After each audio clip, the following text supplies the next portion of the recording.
السلام علیکم 7 کلاس، کیسے ہیں آپ لوگ بچوں؟ آج 24 دسمبر ہے اور جمعرات کا دن ہے۔ آج ہم اردو میں کہانی کریں گے سوداگر اور اس کا بددیانت دوست۔ ایک دفعہ کا ذکر ہے کہ کسی شہر میں ایک سوداگر رہتا تھا۔ وہ بہت شریف آدمی تھا۔ اسے تجارت کی غرض سے دور دراز سفر پر جانا پڑتا تھا۔ ایک مرتبہ وہ اسی قسم کے سفر پر روانہ ہوا۔ اس نے روانگی سے پہلے اپنا کچھ سونا اپنے ایک دوست کے پاس امانت کے طور پر رکھوا دیا۔ اس نے کہا سفر سے واپس آ کر اپنی امانت واپس لے لے گا۔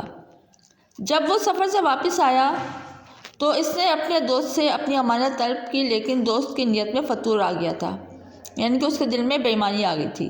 اصل میں وہ سونا ہتھیانا چاہتا تھا۔ چنانچہ اس نے جھوٹ موٹ کہہ دیا کہ تمہارا سونا تو چوہے کھا گئے ہیں۔ یہ بات سن کر سوداگر بہت حیران ہوا کہ بھلا چوہے سونا کیوں کر کھا سکتے ہیں۔ اسے اپنے نقصان کا بہت دکھ ہوا، لیکن خاموش رہا اور اس نے کوئی بات نہ کی۔ وہ خون کے گھونٹ پی کر رہ گیا، یعنی کہ اس نے اپنے غصے کو برداشت کر لیا۔ اس نے سوچا کہ اس بددیانت سے کسی نہ کسی طرح نمٹنا ہوگا۔ کچھ دنوں بعد سوداگر نے اپنے دوست کو بیوی بچوں سمیت اپنے ہاں دعوت پر بلایا۔ دعوت کے دوران میں میزبان نے آگ بچا کر اپنے مہمان کے ننھے بچے کو کہیں چھپا دیا۔ جب مہمان رخصت ہونے لگے تو اپنے بچے کو غائب پایا۔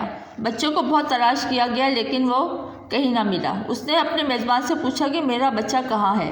میزبان نے بتایا کہ ابھی میں نے دیکھا تھا کہ ایک چیل بچے کو اٹھائے لیے جا رہی تھی۔ اس پر مہمان بہت سٹپٹایا، یعنی کہ حیران ہوا، پریشان ہوا اور بولا کہ کیا کبھی چیل بچے کو اٹھا کر لے جا سکتی ہے؟ اس پر میزبان دوست نے جواب دیا کہ جس شہر میں سونا چوہے کھا سکتے ہیں، وہاں چیلیں بھی بچوں کو اٹھا کر لے جا سکتی ہیں۔ اس پر وہ بددیانت دوست بہت شرمسار ہوا، یعنی کہ بہت شرمندہ ہوا۔ اس نے اپنے دوست سوداگر سے معافی مانگی اور اس کا سونا واپس کر دیا۔ سوداگر نے بچہ اپنے مہمان دوست کے حوالے کر دیا۔ آئندہ کے لیے سوداگر نے ایسے بددیانت آدمیوں کی دوستی سے توبہ کر لی۔ اخلاقی سبق: جیسا کرو گے ویسا بھرو گے۔ بچوں کی کہانی اپنے کاپی پر لکھنی ہے اور اس کو اچھی طرح سے یاد بھی کرنا ہے۔